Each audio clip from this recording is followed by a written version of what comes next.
ও মন রে আমার সময় গেলে সাধন হবে না। ওরে মন রে আমার সময় গেলে সাধন হবে না। আমার সময় গেলে সাধন হবে মা, সময় গেলে আর সাধন হবে। দাঁত পড়ে যাবে, আপনি প্রাণ ভরে হরিবল বলতে যাবে হয়ে যাবে হরিবল, হবে না। নারায়ণ বলতে হয়ে যাবে নারাবণ, ভাষা স্পষ্ট হবে না। ছুটি একটু কীর্তন শুনতে আসবেন এই হরিবাসরে, তখন বিছানায় শুয়ে শুয়ে শুয়ে অনুশোচনা করতে হবে, গোবিন্দ যখন আমার যাওয়ার শক্তি ছিল কেন গেলাম না, আজকে আমার চলার শক্তি নেই, বলার শক্তি নেই। গোবিন্দের নাম হচ্ছে আমি কানে শুনছি কিন্তু গোবিন্দের চরণে আমি যেতে পারছি। রাধে রাধে। তখন আসতে হবে না মা, যদি এখন থেকে যদি একটু শুনি আপনারা জায়গাটা, বৃদ্ধকালে যদি বা বসে বসে খেতে চান ব্যাংকে একটু টাকা জমিয়ে রাখুন, কিন্তু জমানো ধন যদি কিছু না থাকে বৃদ্ধ বয়সে খুব বিপদ। তথাপি ভগবানের কাছে তখন আসতে হবে না, এখন যদি শুনে থাকেন বলে বাহ, বলবে আমি তো শুনেছি প্রাণ ভরে, আমি অনেক দেখেছি অনেক শুনেছি, তখন বলতে পারবে, তাই না? এখনকার বাবারা বলেন যে আমরা তখন তাবড়ে তাবড়ে কীর্তনিয়ারা আসতো এখানে। আপনাদের এই কেওড়াখালী গ্রামে একটা বিখ্যাত সম্রাট গায়ক ছিল, তার নাম পূর্ণচন্দ্র হালদার মহাশয়। আমার দাদু সমতুল্য, আমার মনে হয় জন্ম হয়নি তখন তিনি গান করে গেছে।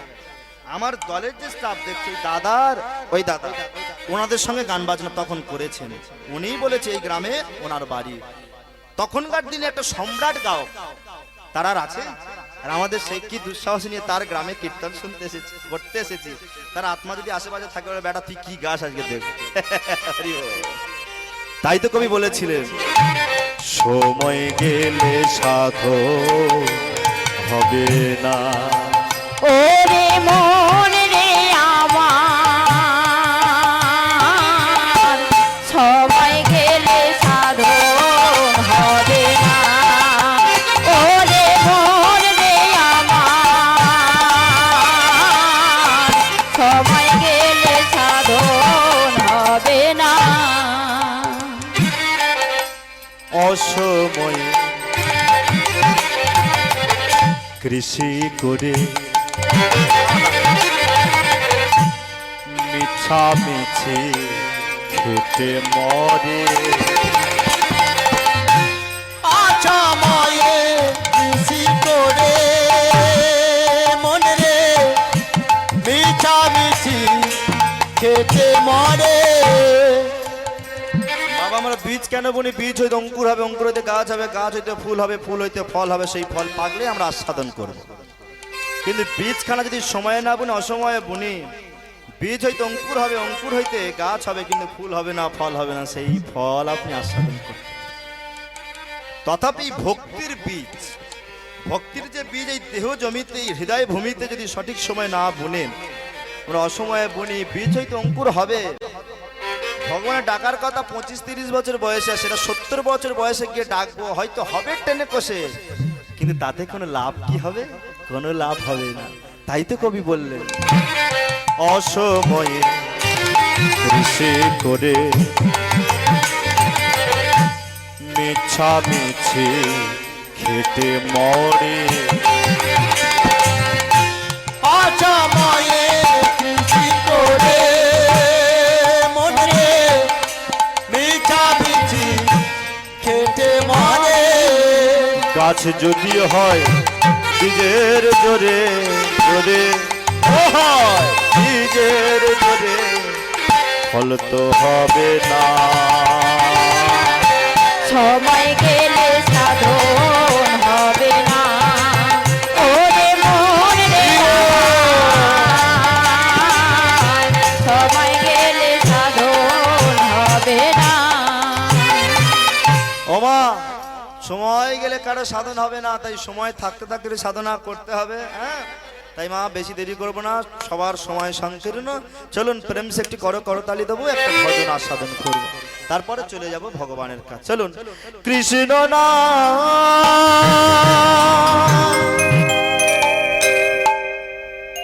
মধুর না গে যা ওই নয়বীরা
এসেছো ভবে যেতে হবে নাম করম তারি পাবে এসেছো ভাবে যেতে হবে নাম করো মন তারে পাবে এসেছো ভবে যেতে হবে নাম করম তারি পাবে এসেছো ভাবে যেতে হবে নাম করো মন তারে পাবে নিতাই গৌরাধে ছাম মোনামা হরে কৃষ্ণ হরে রাম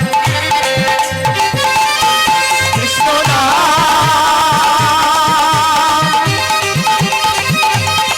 মধুর নাম গেয়ে যায় অবিরাম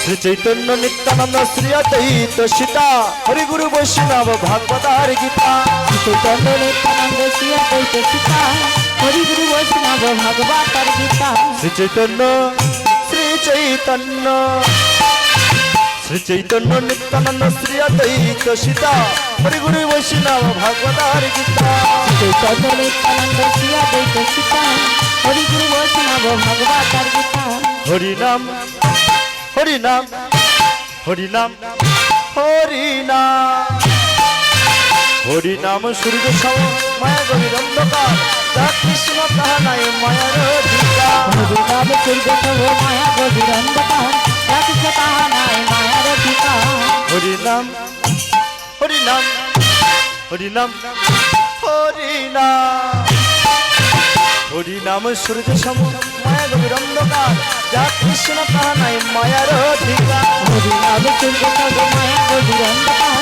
রাখিছে তাহা নাই মায়ার অধিকার উলু চাষ হয় মোটামুটি উলু চাষ হয় কেওড়া খালি উলু চাষ হয় আহা নিতাই গো হরি বল আরেকটু হবে আমি জানি এর আগে এসেছি আমি হ্যাঁ কেওড়া খালির মাটি যে কত উর্বর সে আমি জানি এখানে উলু হয় মানে বিশাল পরিমাণে হয় আমি আগে এসেছি আমাকে কে কে দেখেছেন একটু হাত তুলে দেখান দিন এই কদিন আমাকে দেখেছেন তাহলে আমি জানি কত উলু এখানে চাষ হয় প্রেম সে নিতাই গো হরি বল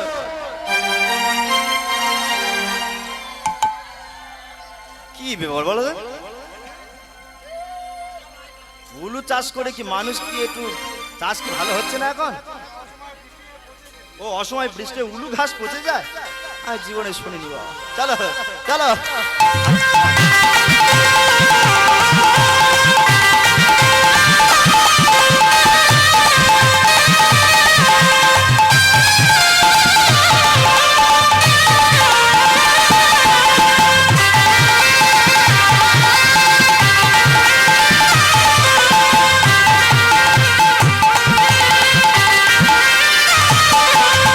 হরি নাম সূর্য সম মায়া গভীর অন্ধকার যাহা কৃষ্ণ তাহা নাই মায়ার অধিকার আমি সূর্য মায়া গভীর অন্ধকার অথচ তাহা নাই মায়ার অধিকার। হরি নাম হরি নাম হরি নাম হরি নাম হরি নাম সূর্য সম মায়া গভীর অন্ধকার যাহা কৃষ্ণ তাহা নাই মায়ার অধিকার হরি নাম সূর্য সম মায়া গভীর অন্ধকার যাহা কৃষ্ণ তাহা নাই মায়ার অধিকার কৃষ্ণ নাম উলুধ্বনি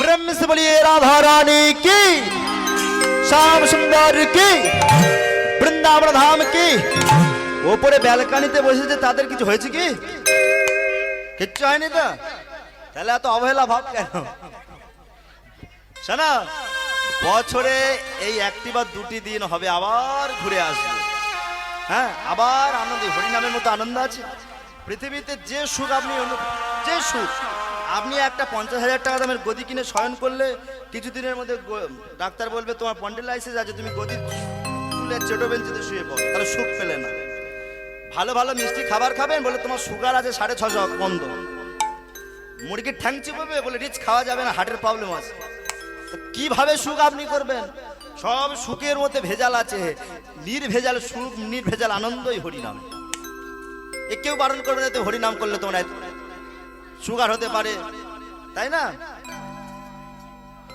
যা করতে যাবেন আপনার বাধা দেবেই দেবে কিন্তু হরিনামে কেউ বলবেন না যে হরিনাম করলে তোমার সুগার হবে বা হার্টের প্রবলেম হবে নির্ভেজাল সুখ হৃদয় গুণ হরি বল।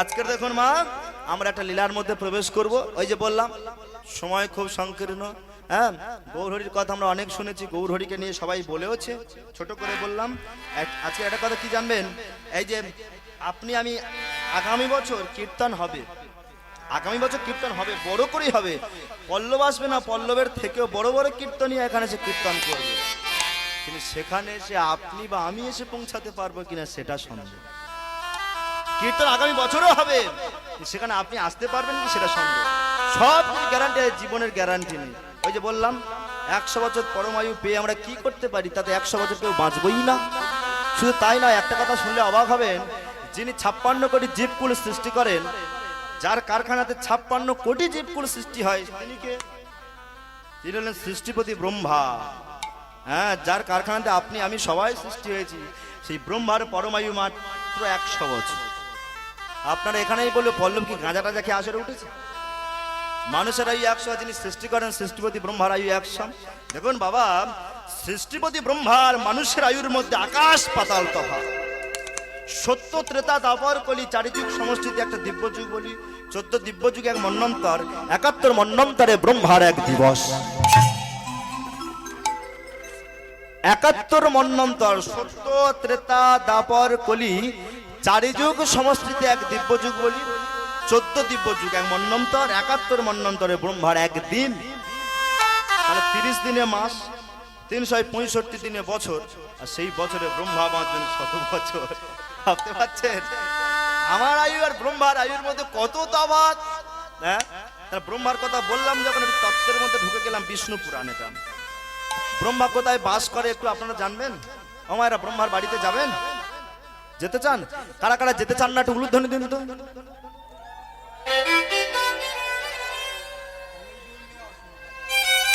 এই কারণে আমার মায়েরা সাথে বাবাদের মাঝে মাঝে একটু তুমুল অশান্তি হয় আমি কি বললাম হ্যাঁ যাবেন যেতে চান তো কারা যেতে চান একটু নিতাই গৌর হরি বল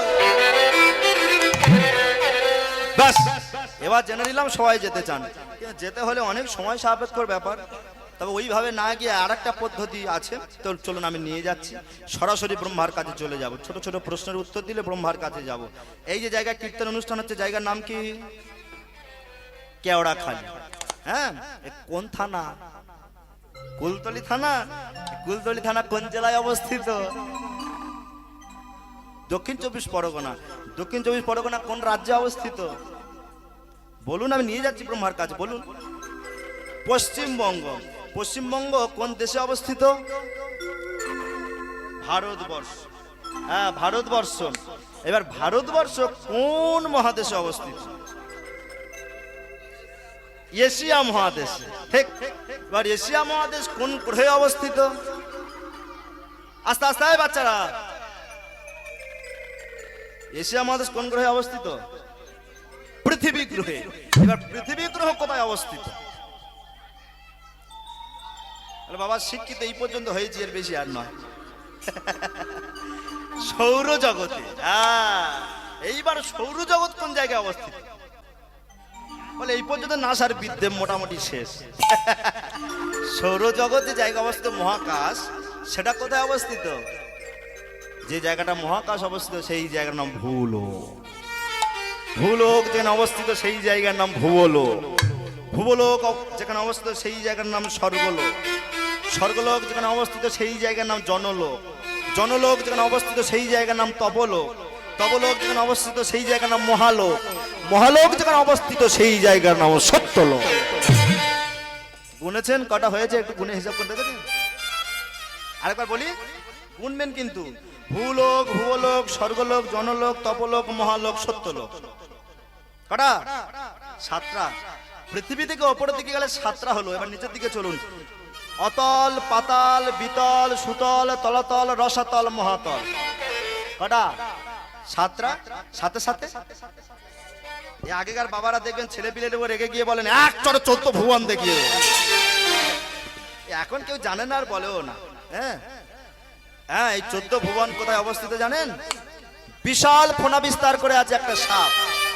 প্রত্যেকে দেখেছেন? দেখবেন নারায়ণ অর্থাৎ তন্দ্রাচ্ছন্ন অবস্থায় শয়ন করে আছে ওই সাপের বিছানা, বিশাল বিছানা। আচ্ছা, যে সাপের বিছানায় ভগবান শয়ন করে আছে সাপের নাম কি? হ্যাঁ,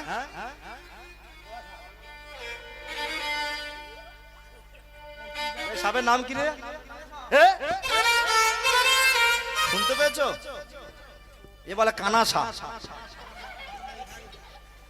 ও মা, এই হরিনামের দলে, আমার দলে অন্তত এই 7 বছর আছে। এই এত কীর্তন শুনে শুনে এখনো যদি বলে কানা সাপের বিছানায় ভগবান শুয়ে আছে, কি বাদ দেবো? আমা বাদ দি। তোমার কথা শুনে বাদ দিয়া সিজনে আমি কানা হয়ে ঘুরি আর। আস্তে আস্তে একটু আস্তে। তোমাদের কথা শুনে বলছি আমি বাদ দিয়ে, আর এতগুলো গান এখন বৈশাখ মাস পর্যন্ত একটা দিনও বাড়ি থাকি না আমি, প্রতিদিন। আর আমি কানা হয়ে কান নেবো, কতালটা কে বাজাবে? যাক বাবা, আছে থাক। হ্যাঁ ওমা, বিশাল যে সাপের বিছানায় ভগবান শয়ন করে আছে, সাপটার নাম অনন্ত নাগ। অনন্ত শয্যায় ভগবান শয়ন করে আছে। আর দেখবেন ভগবানের নাভি থেকে একটা পদ্ম বের হয়েছে, দেখবেন। সেই পদ্মের পাতা কটা? সহস্র, মানে 1000 পাতা। 1000 পত্রযুক্ত এই পাতায় পদ্মফুল, সেই পদ্মের মধ্যে দেখবেন চতুরানন ব্রহ্মা চতুর্বদনে বেদ অধ্যয়ন করছে, তাই না? আর পদ্মের যে নালি বা ডাঁটা, পদ্মের ডাঁটা আছে না, ওই ডাঁটার মধ্যে স্তরে স্তরে সাজানো 14 ভুবন। ওই পদ্মের ডাঁটার মধ্যেই 14 ভুবন, আর তার মধ্যে আমরা তো আছিই আছি। তাহলে কোথায় ভগবান, কোথায় ব্রহ্মা, আর কোথায় আমরা? ওই জন্য একটা গান আছে জানবেন, খেলিছে বিশ্বলয়ে বিরাট শিশু, প্রলয় সৃষ্টি তব পুতুল খেলা, নিরজনে প্রভু নিরজনে। শূন্যে মহা আকাশে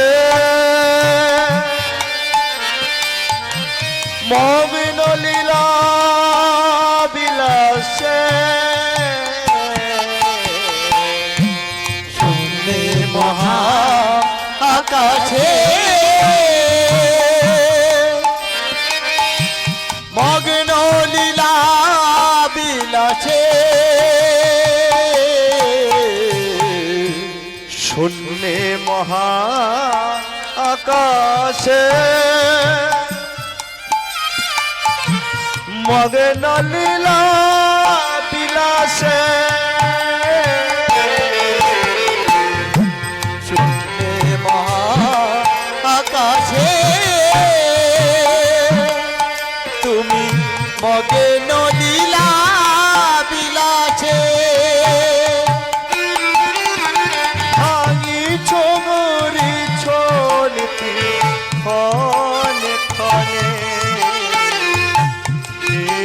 নিরজনে প্রভু নিরজনে খেলিছ এ বিশ্বলয়ে বিরাট শিশু আনমনে খেলিছ। এ বিশ্বলয়ে বিরাট শিশু আনমনে খেলিছ। তারকার বিশ্বসী খেলো না তব হে উদাসী পড়িয়া আছে রাঙা পায়ের কাছে রাসে রাসে তারকার বিশ্বসী খেলো না তব হে উদাসী পড়িয়া আছে রাঙা পায়ের কাছে রাশি রাশি তারকা রবি শশী খেলো না তো।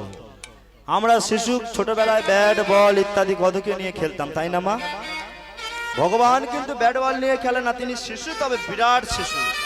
তার খেলার সামগ্রী ব্যাট বল লাট্টু তো নয়, তার খেলার সামগ্রী কি জানেন? রবি শশী মানে চন্দ্র সূর্য গ্রহ তারা তার খেলার সামগ্রী।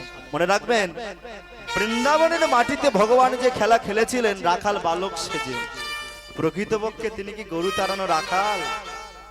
প্রকৃতপক্ষে তিনি গরু তাড়ানো রাখাল নয়, তার চিরাচরিত খেলার জায়গা হলো গোলক বৃন্দাবন।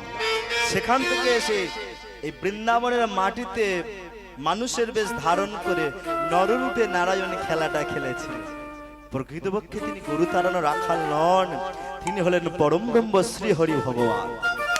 মায়েরা, বাবা, একটা উদাহরণ দিয়ে ধরুন, ভারতবর্ষের রাষ্ট্রপতি যদি বা দিল্লিতে কোনো নাটক হয়, সেই নাটক হয়তো একটা চাকরের অভিনয় করবে। ভারতবর্ষের রাষ্ট্রপতি দিল্লির একটা নাটকে চাকরের অভিনয় করলো, ভারতবর্ষের মানুষ সেটা দেখে সবাই তালি দিয়ে বলে বাহ! ভারতবর্ষের মতো উপমহাদেশের দায়ভার যার মাথার উপর, সেই রাষ্ট্রপতি চাকরের অভিনয় করে সবাইকে তাক লাগিয়ে দিল। কেউ বলবে না তিনি চাকর, সবাই জানে তিনি রাষ্ট্রপতি। তিনি রাষ্ট্রপতির আসনটা ছেড়ে কিছুক্ষণের জন্য চাকর সেজে অভিনয়টা করে দিলেন। প্রকৃতপক্ষে তিনি চাকর নন, তার অভিনয় শেষ হলে আবার তার সিংহাসনে তিনি ফিরে যাবেন, তিনি রাষ্ট্রপতি। তথাপি সারা বিশ্বের রাষ্ট্রপতি ভগবান পরম ব্রহ্ম শ্রীহরি গোলক বৃন্দাবন ছেড়ে নিত্য বৃন্দাবনে এসে রাখাল বালক সেজে বৃন্দাবনের মাটিতে লীলাটা করলেন। প্রকৃতপক্ষে তিনি গরু তাড়ানো রাখাল নন, তিনি হলেন পরম ব্রহ্ম শ্রীহরি ভগবান। তার খেলার জায়গা সেই গোলক ধাম। তারকার বিশ্বসী খেলো না তব হে উদাসী পড়িয়া আছে রাঙা পায়ের কাছে রাসে রাসে তারকার বিশ্বসী খেলো না তব হে উদাসী পড়িয়া আছে রাঙা পায়ের কাছে রাশি রাশি নিত্য তুমি হে উদাস সুখে দুঃখে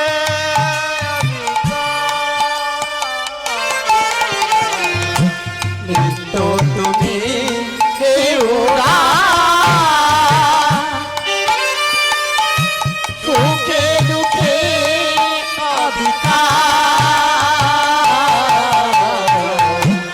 নিত্য তুমি হে উদাস সুখে দুঃখে